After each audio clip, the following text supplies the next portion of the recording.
En 2020, les Pays de la Loire ont accueilli 6500 jeunes volontaires en mission de service civique. L'une des clés de la réussite d'un service civique, c'est la rencontre entre une structure décidée à s'engager dans l'aventure et un jeune prêt à jouer le jeu. C'est pourquoi Jeunesse et Sport a soutenu 4 structures de la région qui ont cherché à améliorer l'accueil de leurs volontaires. La Récupérette, une recyclerie, la Frappe, Parcours le Monde et la Fédération des centres sociaux. On les écoute.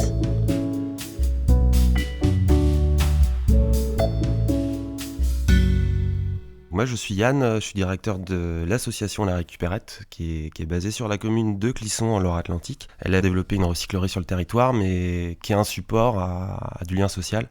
Je trouve que nous, on accueille des jeunes depuis 2015 à La Récupérette. Au départ, dans le cadre des contrats aidés CUICE. Et quand la réforme des contrats PEC, Parcours Emploi Compétences, est arrivée en 2017, après l'élection d'Emmanuel Macron, les taux de prise en charge ne nous permettaient pas du tout de suivre.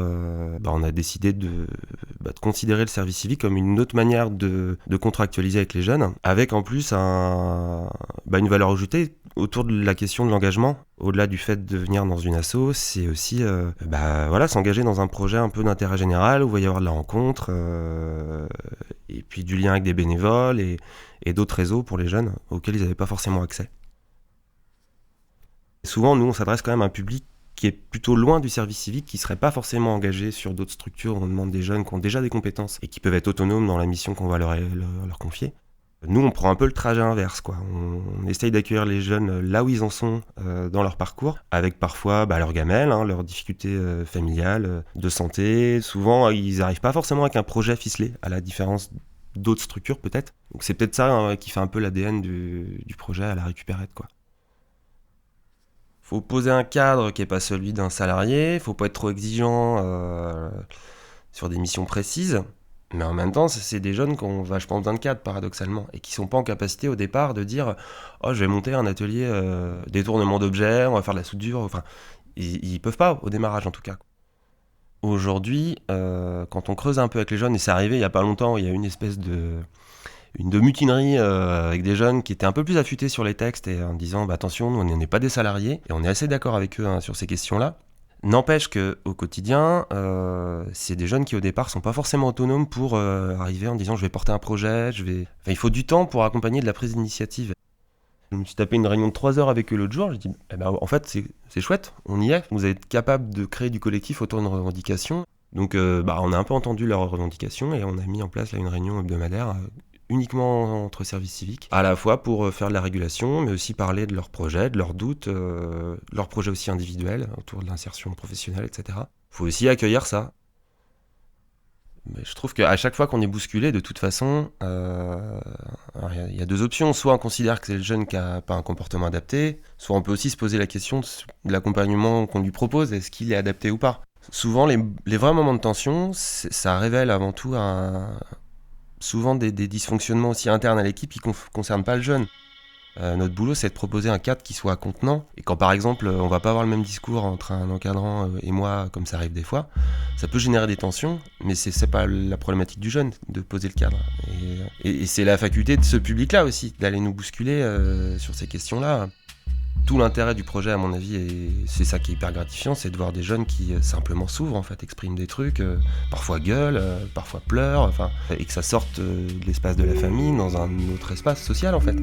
Et déjà, ça, c'est une vraie réussite, rien que ça. Pour moi, finalement, j'ai l'impression qu'on revient au sens même du service civique tel qu'il a été pensé au départ, qui n'était pas forcément de contractualiser avec des jeunes qui ont déjà un bac+4 pour développer le projet des assos, qui effectivement de toute façon galèrent et n'ont pas les moyens d'embaucher des gens qui ont la compétence au salaire qu'ils mériteraient. Donc c'est aussi revenir aux fondamentaux du service civique, à mon avis.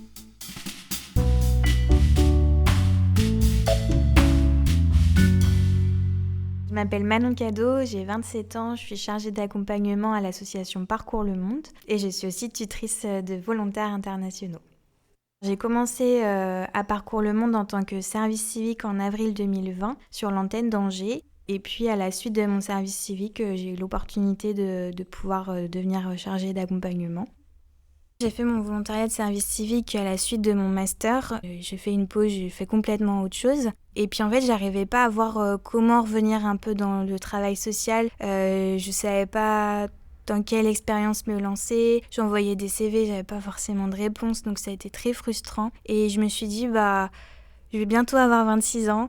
Il y a encore le service civique que j'ai pas utilisé, c'est peut-être l'occasion de le faire.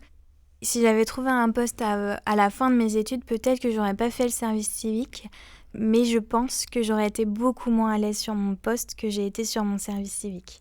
J'avais pas beaucoup confiance en moi, j'avais vécu un stage qui avait été compliqué pour moi. Je me sentais pas capable de faire ma mission de stagiaire. Je serais restée sur cet échec-là et j'aurais commencé ma vie professionnelle avec beaucoup d'appréhension, beaucoup de peur et beaucoup moins de confiance que j'ai actuellement. J'ai trouvé le service civique beaucoup plus formateur que mes 5 ans d'études parce que ça a été très théorique. Et là, j'étais vraiment dans de la pratique, vraiment comprendre comment la notion de projet, elle vit dans l'association, vraiment comprendre un peu l'arrière des financements, de comment ça investit. Dans tous les cas, je pense que le service civique ne peut être qu'un plus. Que ce soit pour savoir ce qu'on n'aime pas dans le milieu professionnel, que ce soit pour gagner en compétences personnelles, l'autonomie, des connaissances, des pratiques, et que ce soit juste pour prendre le temps, de savoir ce qu'on veut faire. Ce qui est important dans le service civique et ce qui permet de le rendre accessible à la majorité, c'est ce côté accompagnement qu'on a, parce qu'on a forcément un tuteur et on a forcément des ressources. Moi, je suis contente d'être tutrice et je sais aussi que parfois il y a des difficultés. Les difficultés, c'est le temps que ça prend, premièrement. Ça dépend du niveau d'autonomie des volontaires et donc il y a eu des volontaires, moi j'ai pas forcément vécu mais je peux en témoigner parce qu'à Parcours le Monde, on a beaucoup d'expérience de tutorat. On a des volontaires qui prennent beaucoup de temps, beaucoup d'énergie. Il y a souvent quelque chose qui va pas.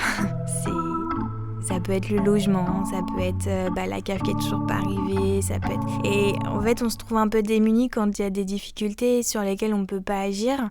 Il y a aussi des personnes qui n'arrivent pas à se retrouver dans leur mission.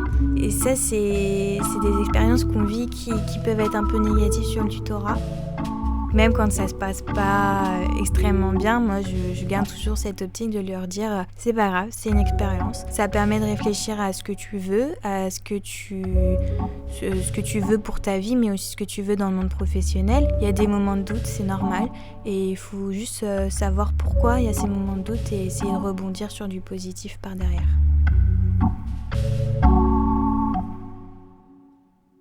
Jade FM, c'est une radio associative qui fait partie de la FRAP, la Fédération des radios associatives des Pays de la Loire. Je m'appelle Jim Riet.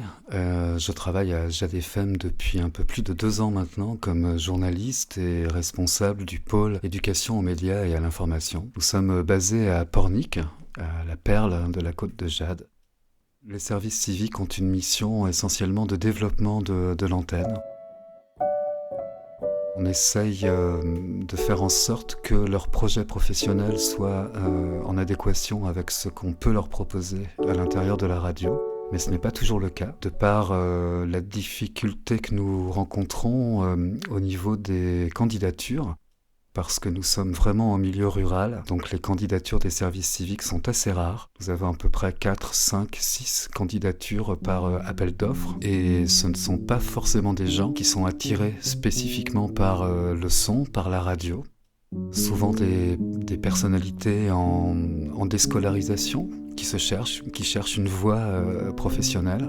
Et donc on s'attache beaucoup à la personnalité de ces candidats pour essayer justement de faire en sorte que leur activité au sein de Jade FM leur corresponde et corresponde à leurs aptitudes. On est quand même des vieux tromblons radiophoniques. Donc le fait de recevoir des gens de 19, 20 ans, c'est très très important pour nous. Ça nous donne un sacré coup de jeune. Ça nous permet aussi d'avoir un regard différent sur notre ligne éditoriale. Ça peut même aller jusque-là, jusqu'à la grille des programmes, en passant bien entendu par ce qui se fait musicalement à l'heure actuelle. Avec les services civiques, nous travaillons main dans la main tous les jours. C'est clair que ce n'est pas un salarié, ce n'est pas un bénévole, c'est une mission qui est un petit peu hybride. Il doit respecter des obligations tout en travaillant dans un univers très cool, très accueillant. Donc notre but en tout cas, c'est de toujours le guider pour faire en sorte qu'il soit bien dans sa peau tout en respectant certains engagements. Nous avons accueilli un jeune de 19 ans qui ne savait plus du tout quoi faire dans la vie, qui n'avait pas de projet professionnel à proprement parler, qu'il était sûrement considéré comme quelqu'un avec des difficultés, il était dyslexique. Et en fait, il s'en est très très bien sorti dans ce qu'il a produit à l'antenne. Même si c'est pas un salarié, même si c'est pas un bénévole, il rentre quand même dans un milieu qui est professionnel. Et donc, qu'une équipe est en droit d'attendre des résultats et un certain engagement. Ouais. La difficulté, ça a été de faire en sorte que le téléphone portable soit mis de côté. Or, c'était mission impossible, on n'y est pas arrivé. Et c'était une addiction contre laquelle on n'a pas pu faire grand-chose. C'était le problème peut-être numéro 1 qu'on a eu. Un jour, je me suis aperçu qu'il était totalement perdu pour ce fameux après son service civique. Lorsqu'on termine un service civique en radio, on a acquis énormément de compétences, énormément d'expériences nouvelles. Mais comment s'en servir dans la vie d'après ? Si nous pouvons mettre le doigt sur le fait qu'il a progressé en communication, en clarté dans ses propos, dans l'écoute de l'autre, c'est déjà beaucoup de choses qui vont lui servir, en tout cas dans le savoir-être. Moi, c'est Françoise, j'ai 20 ans et j'ai fait mon service civique dans une maison de quartier au Banchet sur Angers. Mes missions, c'était vraiment de proposer mon aide dans les démarches administratives en ligne et de proposer de l'aide sur tout ce qui est numérique. C'est un petit peu par hasard que je suis tombée sur le service civique parce que j'en avais vaguement entendu parler. J'ai fait ça parce que j'ai arrêté les études. J'étais en licence bivalente anglais-espagnol et j'ai arrêté au bout de la 2e année. En fait, je me suis rendu compte que c'était pas du tout ce que je voulais faire et je me suis dit, je peux pas continuer comme ça me plaît pas, je sais pas ce que je veux faire derrière. Donc beaucoup de remises en question. Et puis après, je me suis dit, ok, j'arrête, mais pas pour rien faire. Et c'est comme ça qu'après, je suis tombée un peu sur le service civique et que je me suis lancée là-dedans. Quand je me suis lancée dans le service civique, je me suis dit, je vais apporter mon aide, je vais faire du numérique et puis basta. Alors qu'en fait, quand je l'ai vécu, c'était bien plus que ça. C'était vraiment une expérience à part entière. Je me suis retrouvée à faire du porte-à-porte, entre guillemets, auprès des personnes isolées. Et c'est le fait de vraiment frapper chez les gens, voir le sourire des gens, entendre les gens dire merci pour ce que vous faites, merci pour les activités que vous nous apportez, merci de prendre de nos nouvelles, etc. Ça m'a vraiment marquée et je me suis dit, je veux faire ça. Avec ma tutrice, on s'est vu 4 ou 5 fois, il me semble, sur tout mon service civique, où elle est venue me voir et m'a dit, est-ce que tu as un projet pour l'après ? Est-ce que tu sais ce que tu vas faire ?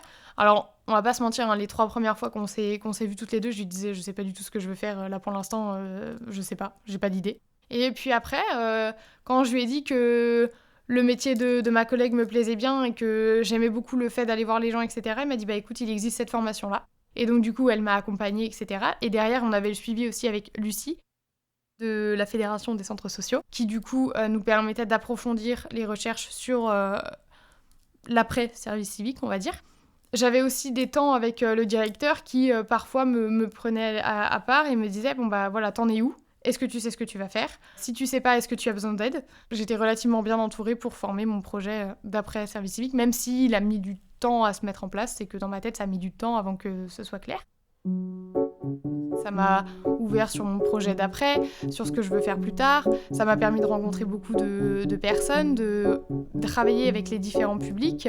J'ai appris à être patiente parce qu'il faut répéter plusieurs fois les mêmes choses. J'ai pris en confiance en moi parce que je me suis rendu compte que j'étais capable d'apporter mon aide, j'étais capable de faire comprendre des choses aux gens. J'arrive à informer, j'arrive à prendre sur moi, j'arrive à parler parce qu'au départ j'étais un petit peu timide, j'osais pas forcément discuter. Même si j'ai que 20 ans, je pense que je peux dire que j'ai quand même grandi et j'ai quand même gagné en maturité et en confiance en moi grâce au public que j'ai pu rencontrer et aux missions que j'ai pu mettre en place. Le service civique, du coup, m'a permis d'avoir ces liens sociaux que je voulais et dont j'avais besoin. Et du coup, de me rendre compte que voilà, la formation que je voulais faire, c'était vraiment dans le social. Moi, ça m'a changé. J'ai changé dans le sens où j'en ai tiré une leçon. Moi, j'ai la sensation que si je suis volontaire, j'ai vraiment le droit à l'échec. J'ai vraiment le droit de me rater, j'ai vraiment le droit d'arrêter à tout moment, de me dire c'est pas du tout fait pour moi, etc. C'est comme une pause, on va dire, dans la vie professionnelle pour acquérir en expérience, pour acquérir en qualité personnelle, en accomplissement de soi, on va dire, qui puisse permettre par la suite justement de se relancer dans autre chose. Mais si, en tant que jeune, on est lancé dans notre voie, on sait ce qu'on veut faire, etc., je vois pas l'intérêt du service civique. Parce que l'intérêt du service civique, c'est vraiment de découvrir et de potentiellement découler sur un futur, une formation, de nouvelles études, etc. Pour moi, ça fonctionne sur l'idée du volontariat.